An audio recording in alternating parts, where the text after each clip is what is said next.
Hello, salutations, what it do? It's the Dr. Gamer back at you with another Marvel's Avengers video. I had to bring you this build video for my Black Widow build. It is absolutely ridiculous to the point where I actually was able to clear the entire custom harm room of 170 enemies, even though I got the bug where all the enemies spawn at once, which I'm going to show you at the end of the video. It is absolutely insane. You've seen a variation of this build on stream. People wanted to see it. So I figured, why not just bring you this video, because it is a lot of fun to play. Black Widow is one of my OG favorite characters, and especially in this game. And I know some people feel like she's difficult to play, so I'm going to walk you through exactly what you got to do. But before you get into it, make sure you smash that like button. It helps tremendously with the YouTube overlords. And make sure you subscribe and hit the bell icon so you never miss a video. We are on the road to 3K subs. I'm hoping to hit that by next month when Black Panther comes out. But if you guys keep supporting me like you are, we might hit that by the end of this one. So keep supporting your boy, and I will keep providing this fire content. So without further ado, let's hop right into it. So if you've seen my build videos before, pretty much know how this works. I will walk you through the skills that you need. I will walk you through the gear, and then I will close it out with some gameplay. So for Black Widow, for this particular build, I opted to go with the range. That is my favorite way to play Black Widow. I think it's the most effective. Melee is pretty fun as well, and this build does do that also, but I prefer to primarily do range. I think it's her most effective way to do the battery effect, which is a very important part of this build. So to switch over to the skills, most of them aren't that important, but what is pretty relevant is going to be her full auto shot. Now, a lot of people prefer to use the pistols or the high caliber shot, which I understand, but my favorite right now is the full auto shot. I used to be one of those people that preferred the pistols and the high caliber shot, but the full auto shot is absolutely ridiculous in a range build. The damage isn't as high, obviously, as the pistols, and it's not on the level of the high caliber shot, but it still does a lot of damage, especially when you're doing the battery effect, which is of course combining a positive status effect like Cosmic, which I have on the full auto, and a negative status effect like Shock, which Black Widow does inherently with her natural abilities. So the benefit of the full auto shot is, even though it doesn't do a ton of damage like the high caliber shot, it does do a stupid amount of stun damage, especially if you make your build to do even more stun damage. And that's very important, because if you're stunning enemies, that means you are not only stopping them, but you are also allowing yourself to do takedowns. And when you're doing takedowns, you're generating orbs. And this build is basically built around having your heroics active infinitely. You will just always have them, as you'll see at the end of this video. You are going to be using the ring, obviously, and you're just going to be stunning enemies nonstop and generating orb after orb after orb. And you're just going to always have your skills active. So you're going to be invisible all the time. You're going to have your power surge. You're going to be able to use the Widow's Bite. It's going to be absolutely insane. Speaking of which, let's go over to the heroic side. For support, we're going with Shadow Gifts. Enemies defeated while Veil of Shadows is active have a 35% chance of dropping a heroic orb. And that is actually even higher than you think. When you do take down an enemy with this skill active, what often happens is you will end up producing multiple orbs. So what frequently happens is I'll pop Veil of Shadows, I'll use the full auto to wear down an enemy's health and stun them. I will do a takedown, and then when I do the takedown, I will generate a heroic orb from the takedown, and then I'll generate a heroic orb from the Shadow Gifts ability. So I will have generated 2 heroic orbs with only 1 takedown, which is insane and happens a lot. The other skill I opted for is Eclipse, which increases the range of Veil of Shadows by 30%. I basically default to this one because the others aren't really relevant unless you're on a team, but this build is particularly for solo. But if you are on the team, then you can use Mortal Cloak, which increases the critical attack chance of your teammates by 30%, or you can increase the duration that your teammates remain cloaked by Veil of Shadows by 5 seconds. But if you're not in those scenarios, if you're just playing solo, then this is clearly the best choice. For the Assault Heroic ability, this is very important. Taser Dart will make your Widow's Bite include a projectile that, instead of exploding, deals shock damage. This is very important. Without it, you will not be dealing the shock damage which you would expect. You need to use the Taser Dart so that you are guaranteeing shock damage when you use your Widow's Bite. And that's going to be very important with this build because the Widow's Bite is a consistent source of shock damage, which you will be combining with the guns, the full auto, to be applying the battery effect, which will do a ton more damage. The other add-on I have is Lethal Bite, which holds an additional charge of the Widow's Bite. I find this very useful because I use the Widow's Bite all the time. So essentially with this, I'll have 3 shots with the Widow's Bite. And with the way the build is, with you constantly generating heroic orbs, you basically always have your Widow's Bite. Now, when you use the Widow's Bite, not only do you want to be using it to apply shock damage, which will allow you to do the battery effect, you also want to use this for defense. As you will see later in the video, I do a combination of this. Not only am I dealing shock, I'm also using it for defense, because when you use your heroics, in case you didn't realize, you have an invulnerability window. When you're activating your heroics, you're not taking any damage. So this is a great opportunity if you can't dodge or parry in time, or you're about to be hit with an unblockable attack, then you can just quickly pop your Widow's Bite. Even if you're not trying to hit anything, you can pop your Widow's Bite and hit an enemy while also making yourself immune to that attack. And if you hold Widow's Bite, for me, it's R1 because I'm on PlayStation, she holds the attack.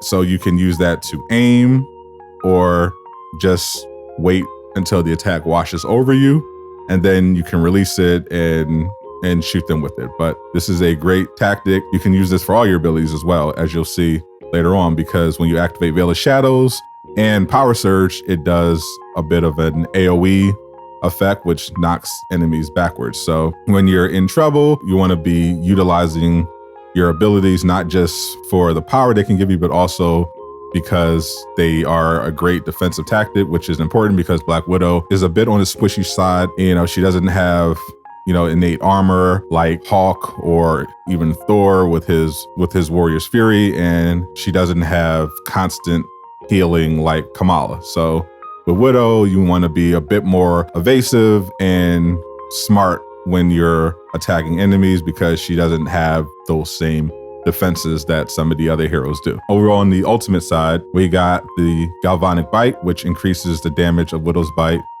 by 20%, which is very cool because Widow's Bite I use all the time, as well as Power Surge, so just the extra damage is very good. The other options increase the staff damage by 35%, useless because this is a primarily ranged build, but if you were doing a melee focused build, you would want to do that. And defeating enemies while Power Surge is active has a 15% chance of dropping regen packs, completely useless. With you stunning enemies and doing takedowns, you're regenerating your health anyway, because when you do takedowns, not only can you generate heroic orbs, but you automatically recover some of your health. So you don't actually need something like this to regenerate your health. Just keep stunning, keep doing takedowns, you'll be fine. To that end, I have Kilowatt, which increases the stun damage while Power Surge is active by 30%. This is huge and a big part of the reason why you'll see I can stun so consistently. Not only am I using the full auto shot, which by itself does a lot of stun, but I'm also getting the further 30% boost while the ultimate Power Surge is active. The other option is the extended duration by 4 seconds. Again, pretty useless because if you're constantly generating heroic orbs, as you'll see later, you can just keep popping the surge and extend it for as long as you want, so doesn't matter. And this one increases the damage resistance and severity of hit reactions by 30%. This could be useful, but I would prefer to have the extra stun damage because you're not really planning on getting hit with Black Widow, you should be dodging and being invisible a lot of times. Now, with that said, invisibility is bugged on this game, and especially in the harm room, so you do want to be a bit cautious, as you'll see. But most of the time, it does work. Mainly the problem arises when you start attacking. Enemies suddenly know where you are. But in general, you want to keep in mind that even though you're invisible, enemies can sometimes see exactly where you are. It's a bug. They haven't fixed it in 10 months now. But as you'll see, you can get along without it, and you want to be making sure you're stunning, because if you're stunning and you're doing takedowns, it doesn't really matter if they can see you or not. Over on the mastery tree, under intrinsic ability, we have overcharge range, increases range attack damage while overcharged by 10%. Kind of a no-brainer. You are overcharged a lot, especially with the full auto shot, because you do so many attacks with the full auto because it's very fast. It shoots out a lot of bullets. And if you're distant, which you are going to be with the full auto shot, you're going to be filling up that intrinsic meter very, very quickly. And especially when you're invisible, you're just picking enemies off one by one, and you're building up a lot of meter. So you are overcharged quite a bit. So getting that extra 10% is very good. The alternative is increases critical attack damage while overcharged by 15% and increasing all damage by overcharged by 5%. You can make the case for overcharged critical, but I prefer just the flat 10% increase to range damage. Over here, we have increases the charge rate of intrinsic shadow ops meter by 50% for all attacks, which is what I was referring to with her intrinsic meter. It builds up very fast naturally with the full auto shot. And with this, all of your attacks will build up the intrinsic, not just your range attacks, but your melee. Every attack you do will go towards overcharging that meter, which is why it's overcharged a lot when I'm playing. The other option is boosting the shadow ops with headshots or boosting it with takedowns. And I prefer just all attacks. I think that's just clearly better. And over here, we have heroic overcharge, increases the rate at which heroic energy recharges while overcharged by 15%. This one can be whatever you want, because again, I'm pretty much always having my heroics charge with this build, so it doesn't really matter, but you can go with either one of these. Increase the delay by 1 second before the instant would complete. Mostly useless, but you can probably swap to this one, recover 1 point of willpower when dealing damage while overcharge. Either way, either one doesn't really matter all that much. You're not getting much value from either of these. But if you are concerned about health, I would probably opt for the willpower overcharge. Over on the range tree, we have hazard grenade. Grenades will leave a lingering hazard zone around the detonation area, which will inflict status damage, which is very important with this build. Using the hazard grenade, which is your power attack, you just hold triangle. She will drop the grenade and it will leave a hazard zone that does a status effect. And the status effect that I chose was shock, because shock is a negative status and I like it. I can throw down the shock damage with not only my grenades, but also with my Widow's Bite. So I'm constantly hitting them with this battery effect. You could also do cryo. That's another option. I do not recommend plasma, because plasma is a positive status effect. So you want to either do cryo or you want to do shock. Now, cryo can be good as well because it's slowing down the enemies. If you're melee focused, you definitely don't want to do this because it throws off your combos, but it doesn't matter if you're range focused. But shock damage does increase your chances of doing crits, so I generally lean with that, but you can use either. They're both pretty effective. Over on the invisibility side, we have increased ranged attack damage while invisible by 12%. Obvious. The other options would be to increase stun damage while invisible by 50%. That one's also a good alternative. Or you can increase all status damage while invisible by 20%. Either one is perfectly fine. You can already do a ton of stun damage and already do a decent amount of status damage, so you can really go either one of these. This just gives all of my range attacks that flat 12% boost, and I do switch between the two rather frequently. I will often use the full auto shot, just to apply that status to, stronger enemies especially, but I will often switch to the high caliber shot when I'm trying to deal with flying enemies like drones and the keepers who have the jetpacks. I find that more useful, but either one of these are good. I would say though that because of power surge and the innate effects of the full auto shot, the increased stun is a bit redundant. So if you're going for an alternative, I would go for the extra damage, which would be the 20% extra status damage while invisible. Over here, we have extended invisibility, extends the invisibility by Bayless arrows by 2 seconds. That I find that definitely does come in handy. The alternative is increases heroic energy 50% faster while invisible, useless because of this build. And you can regenerate willpower at 1% per second while invisible. If you're again worried about health, you can opt for that one, but I just usually prefer that extra invisibility window. Gives me more time to apply my status effects and wear down enemies and start getting my takedown loops going. But if you were looking for an alternative, you could do the willpower recovery, but my willpower is usually perfectly fine because once I start doing takedowns, it doesn't matter at all. And for the last one, I have critical damage, increases critical attack damage while invisible by 15%. Very good.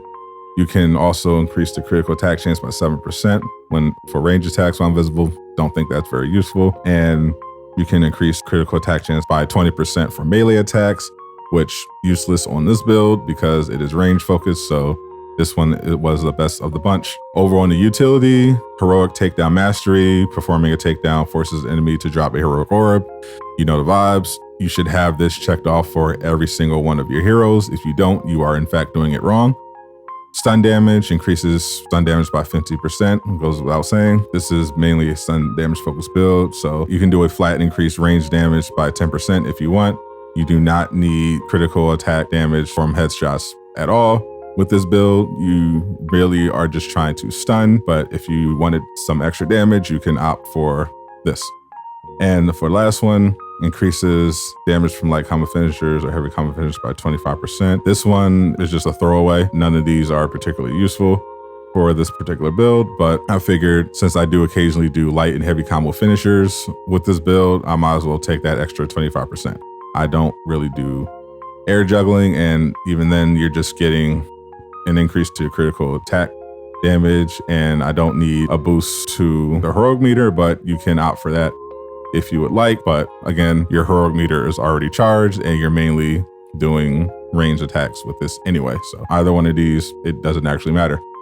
For the champion system, many of you know that the champion system does not work for the most part, but there are some trees worth investing in. Specifically, you want to invest your points in critical attack damage boost, critical chance boost, heroic charge rate boost, and perk chance boost. These not only work, they are very much, in fact, effective. Obviously, the heroic charge rate increases the rate that your heroic abilities charge. This includes when you're picking up heroic orbs, so that's very good to have. And for this one, you're increasing the chance that your perks activate by 3%, which is a lot. So your gear perks, which say you have X amount of chance of doing this boosts that chance, and it does definitely add up. And this one, of course, will increase the likelihood of you landing a crit, which definitely you want more of.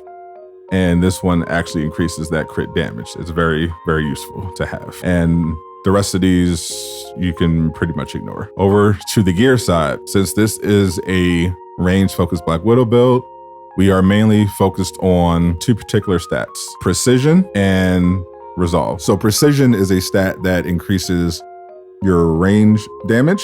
So obviously that is the most important thing you're looking for on gear. After that, I'm looking for resolve, and as a bonus, resilience. Resolve is basically the amount of willpower or health. You want to have as many gear pieces as possible with that. Ideally, you want to have gear pieces that have both precision and resolve on it. And you're also looking for valor. And valor increases your damage for your heroic abilities. But in terms of hierarchy of importance, it goes precision, then resolve, then valor. And if you can get a gear piece that has all three on them, even better.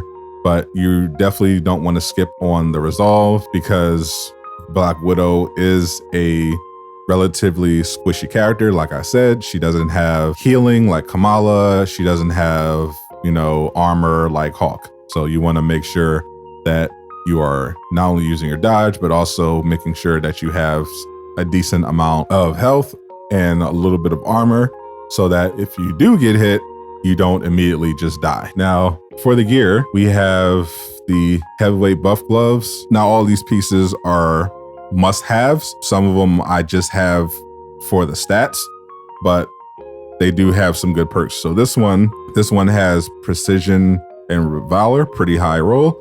And the most important thing it has is the stealth breaker, which is a 15% increase in damage when invisibility is active. That is very, very useful. I highly recommend finding this perk because getting that extra damage while invisible is very, very useful because you are invisible a lot. The bonus is Gamma Vertex, which signature attacks inflict gamma. Your signature attack for Black Widow is the leg sweep.